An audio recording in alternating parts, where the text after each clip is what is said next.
Seigneur, dans le Seigneur, que la paix et la grâce de Dieu soient avec vous tous.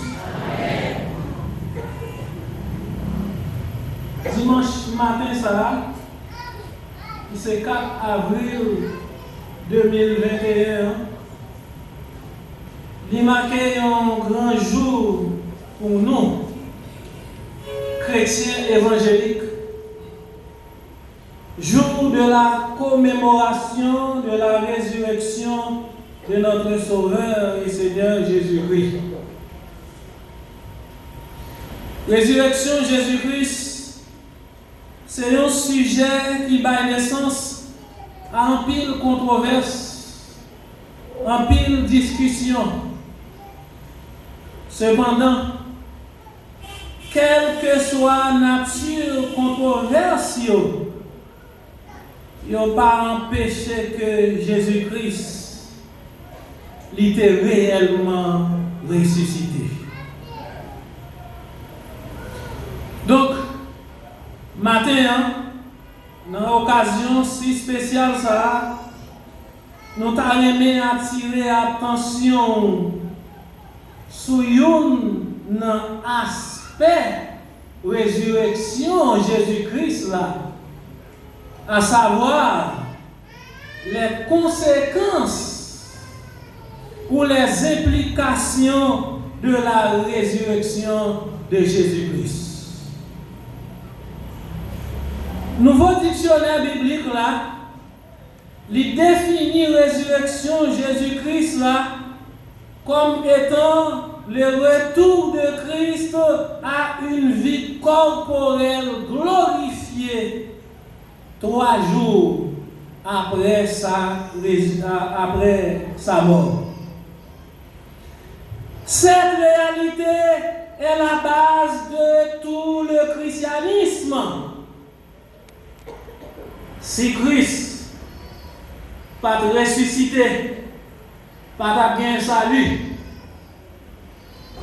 Et nous comprenons ça très bien lorsque l'apôtre Paul dans 1 Corinthiens chapitre 15, verset 14, verset 15 et verset 20, pendant qu'il a parlé à chrétiens corinthiens, il dit, et si Christ n'est pas ressuscité, notre prédication est donc vaine, et votre foi aussi est vaine. Et si Christ n'est pas ressuscité, vous êtes encore dans vos péchés. Au verset 20, il déclare pour dire, mais maintenant, Christ est ressuscité des morts. Il est les prémices de ceux qui sont morts. En pile monde, frère Maxime, il a dressé un pile barricade, un pile barrière quant à la résurrection de Jésus-Christ. Il y a une première barricade que a dressée contre la résurrection de Jésus-Christ. Il y a une première barrière, c'était le corps enveloppé. Il a enveloppé par Seigneur. Là, nous regardons dans Matthieu 27, verset 59 à 60 là, nous lisons ça. Joseph d'Arimathée prit le corps, l'enveloppa dans de linceul blanc et le déposa dans un sépulcre neuf. Première barrière là, c'est envelopper quoi Seigneur et mettre dans ton bois. Il y a une deuxième barrière que vous dressez. Deuxième barrière ça, c'est que lorsque vous finissez de déposer quoi Seigneur dans ton bois, dans Matthieu 27, verset 60, partie B, texte a fait nous connaître Joseph d'Arimathée, il a enroulé une grande pierre à l'entrée du sépulcre. Et il s'en alla. C'est ça, texte là dit nous. Une grosse pierre, et vous les mettez dans le tombeau. Il y a une troisième barrière que vous dressez face à la résurrection de Jésus-Christ. Cette barrière, c'est la garde mobilisée. Nous voyons ça dans Matthieu 27, verset 62 à 65. Ouvrez Bible avec moi. Dans Matthieu 27, verset 62, pour arriver dans verset 65. Texte là dit comme ça.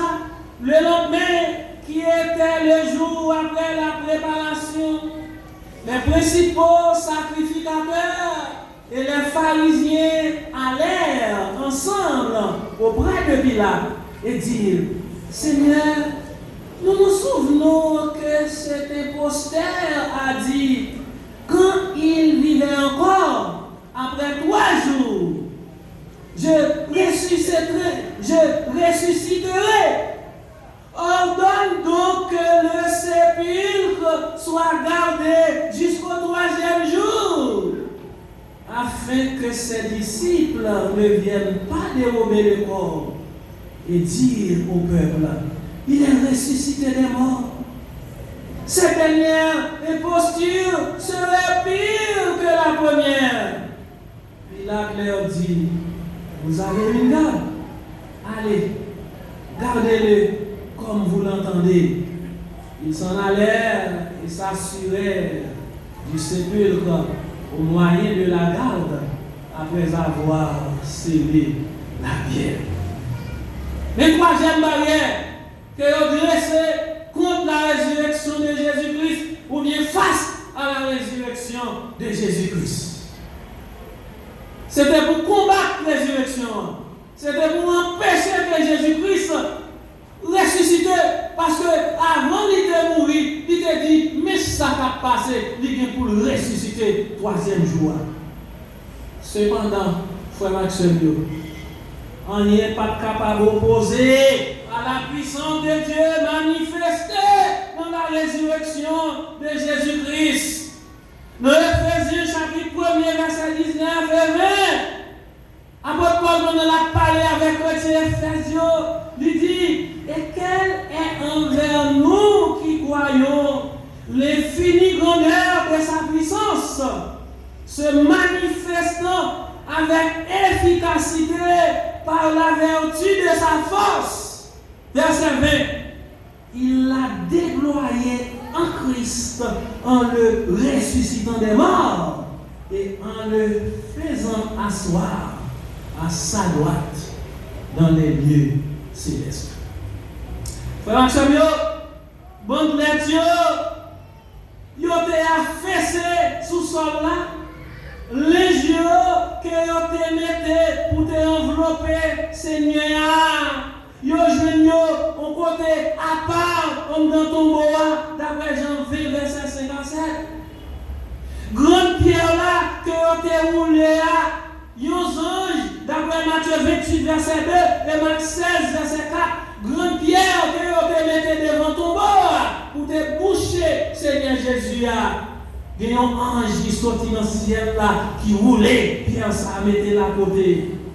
Et les gardes que vous mettez pour veiller Jésus-Christ là, les gardes ont été terrorisés. On nous garde Matthieu 28, verset 1 à 4 pour nous garder en bagaille. Garde ça, ils ont été terrorisés. Matthieu 28, verset 1 à 4. Après le sabbat, à l'aube du premier jour de la semaine, Marie de Magdala et l'autre Marie allèrent voir le sépulcre. Et voici, il y eut un grand tremblement de terre, car un ange du Seigneur descendit du ciel, vint rouler la pierre et s'assit dessus. Son aspect était comme l'éclair et son vêtement blanc comme la neige. Les gardes tremblèrent de peur et devinrent comme des morts. Quand Dieu qui t'a fait, texte a dit non, ils ont tremblé. Et vini, yo devenu comme pour moun qui mourit, frère Maxime yo. Rien pas capable d'opposer à la résurrection maintenant, sauvez-moi. Notre Seigneur Jésus-Christ était bel et bien ressuscité. Et puisque Seigneur noir, tu es bel et bien ressuscité, il est important matin pour nous connaître quelles sont les conséquences ou les implications de sa résurrection en tant que croyant. Oui, puisque le Seigneur nous a ressuscité en tant que croyant, il est important pour nous connaître qui conséquences ou bien qui implications résurrection Jésus-Christ là gagne. Conséquences ou bien implications multiples, mais je considérer avec vous matin ça que nous allons partager avec vous. Première conséquence, c'est que Jésus-Christ est déclaré Fils de Dieu avec puissance. Par la résurrection, à cause de la résurrection, Jésus-Christ est déclaré Fils de Dieu avec puissance. Et nous lisons ça très clairement dans Romains chapitre 1er, verset 4. Après plusieurs déclarations qui fait dans 3 premiers versets, lorsque nous venons dans 4e verset, nous lisons comme ça. Il est déclaré Fils de Dieu avec puissance. Selon l'Esprit de sainteté, par sa résurrection entre les morts, Jésus-Christ, notre Seigneur. Donc, nous sommes capables de comprendre. C'est à cause de ça qui fait que dans Matthieu 28, verset 18, frère Maxime, pendant que Jésus a parlé avec les disciples, pendant qu'il a approché vers les disciples, il dit tout pouvoir m'a été donné dans le ciel et sur la terre. Oui, tout pouvoir m'a été donné dans le ciel et sur la terre, parce que à cause de ma résurrection d'entre les morts, je suis déclaré Fils de Dieu avec puissance. Et désormais, notre Seigneur est assis à la droite de Dieu, couronné de gloire et d'honneur, d'après Actes 2, versets 32 à 34 et Hébreux 2, verset 9.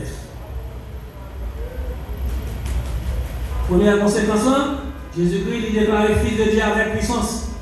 Deuxième conséquence, Qui deuxième conséquence, ou bien qui deuxième implication, c'est que la résurrection de Jésus-Christ démontre que la mort a été vaincue. Résurrection Jésus-Christ lui montre nous que la mort a été vaincue. D'après Romains 6, verset 8 à 9. Qui sa texte a dit? Or, si nous sommes morts avec Christ, nous croyons que nous vivons aussi avec lui. Verset 9. Sachant que Christ ressuscité des morts ne meurt plus, la mort n'a plus de pouvoir sur lui. Je dis la mort fait nous crier. La mort entre dans la famille, il prend mari, il entre dans la famille, il prend madame, il prend frère, il prend soeur, il prend ma tante, il prend tonton, il met de l'eau dans les yeux. Mais matin, frère qui est content, vous entendez frère Maxime, frère qui est content, parce que Jésus-Christ ressuscité, la mort perdit victoire. C'est le jour-là qui va arriver. Seigneur nous a fixé un jour pour lui mettre fin avec pouvoir la mort. Parce qu'à cause de la résurrection de Jésus-Christ, le pouvoir de la mort n'est pas définitif. Le pouvoir de la mort n'est pas éternel. On il est pour suspendre, mettez de l'eau dans les yeux, moi-même avec vous. Tout ça parce que Seigneur moi, il est mort, il est ressuscité. Il y a une troisième implication. Troisième implication, c'est que la résurrection de Jésus-Christ révèle son autorité sur toutes choses. Résurrection de Jésus-Christ, là, il révèle l'autorité de Jésus-Christ sur toutes choses. Dans Romains 14, verset 9, si vous regardez le texte, il dit comme ça. Car Christ est mort et il est revenu à la vie. Pour qui ça?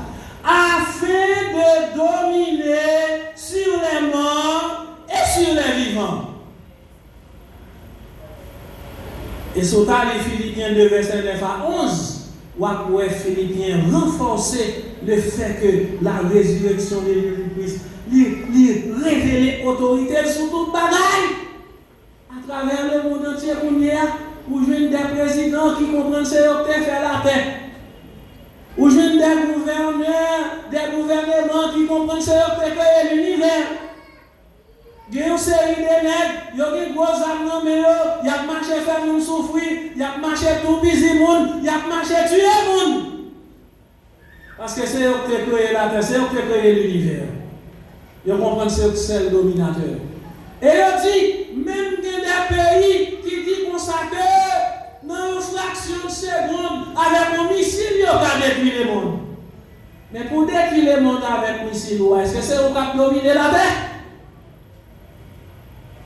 Seul monde qui a dominé sur toutes choses, il y aurait le Seigneur Jésus-Christ, s'il a quitté mourir et qui ressuscité là. Mais en quatrième implication, c'est que la résurrection de Jésus-Christ est la gage de la résurrection des croyants. Résurrection de Jésus-Christ, c'est garantie résurrection croyants. Ça veut dire parce que Jésus-Christ n'a servi à il était mort ressuscité, ça garantit que frères et qui mourent déjà, nous-mêmes, si nous nous-mêmes qui l'avons mourir, pendant que ton peuple a pour sonner pour Jésus-Christ retourner, moi-même avec vous, résurrection par nous assurer tout. Parce que un jour aujourd'hui, ni moi ni vous, nous allons rencontrer Jésus dans les airs. Nous croyons ça. Et qui ça fait nous une assurance ça? C'est grâce à la résurrection de Jésus-Christ qui va nous une garantie. Oui, nous gagnons une garantie ça. Et il y a une cinquième conséquence, oui. Résurrection de Jésus-Christ ça fait nous connaître. La résurrection de Jésus-Christ démontre que Dieu jugera un jour le monde selon sa justice. Regardez Acte 17, verset 30 et 31 pour un bagage. Résurrection Jésus-Christ, il démontre nous que bon Dieu est pour juger le monde selon la justice et par Jésus-Christ. Acte 17, verset 30 et 31. Il dit comme ça, Dieu, sans tenir compte des temps d'ignorance, annonce maintenant à tous les hommes en tout lieu qu'ils ont à se repentir. Parce qu'il a fixé un jour où il jugera le monde selon la justice par l'homme qu'il a désigné, ceux dont il a donné tous une preuve certaine en le ressuscitant des morts. Vous voyez ça? Vous voyez ça? Donc, quelle que soit la méchanceté qu'on a fait aujourd'hui, ni entrer pour une famille ou une famille qui il croise dans la rue, on a réglé à faire lui, il a décidé de retirer la ville, faire salver avec lui. Vous êtes quoi, aujourd'hui, à cause de la résurrection de Jésus-Christ, à cause de la résurrection, le Seigneur Jésus, Dieu, il vient pour juger tout ce qu'il a fait dans le monde dans la journée aujourd'hui. Il vient pour juger. Ça fait que moi-même, avec nous, nous devons vivre avec espoir. Nous devons vivre avec plus confiance dans Jésus-Christ. C'est bien nous. Un dernier élément que nous avons considéré avec le matin, qui c'est une conséquence ou bien une implication de la résurrection de Jésus-Christ, c'est que la résurrection de Jésus-Christ atteste notre justification. Résurrection de Jésus-Christ, il a attesté justification, moi-même avec vous. Condamnation qui était sous toi, moi-même avec moi. Péché te condamné nous. Pas de personne qui était capable de faire rien pour nous. Et condamnation qui était sous toi, nous, son condamnation éternelle. Pas qu'un avocat dans le monde entier, quelle que soit la taille étudiée, quel que soit le degré étudié, qui t'a délivré nous de condamnation, ça, qui t'a rendu nous justes. Le Seigneur Jésus, après qu'il ait fini de mourir, il ressuscité. Et par résurrection, ça, il a testé justification, moi-même avec vous, qui croient dans l'aujourd'hui. Nous ne sommes pas contents de ça, frère Mathieu. Non, nous n'avons pas de condamnation qui sous nous encore. Nous justifions, et nous Romains 4, verset 24 et 25, nous lisons comme ça. Il dit c'est encore à cause de nous. À qui cela sera imputé?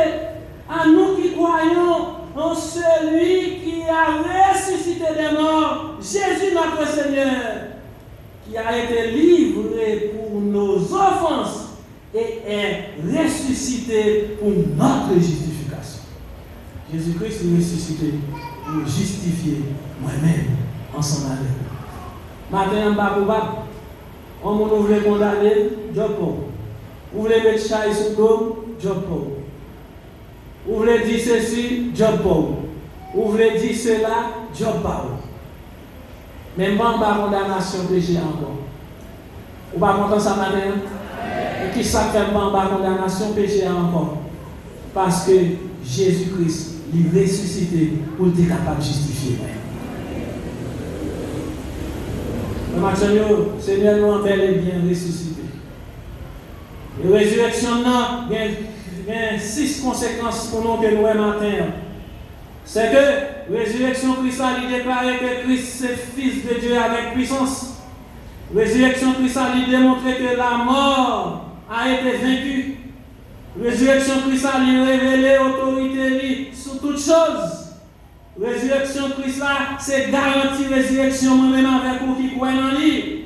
La résurrection Christ lui démontre que bon Dieu vient pour juger le monde avec justice par Jésus-Christ.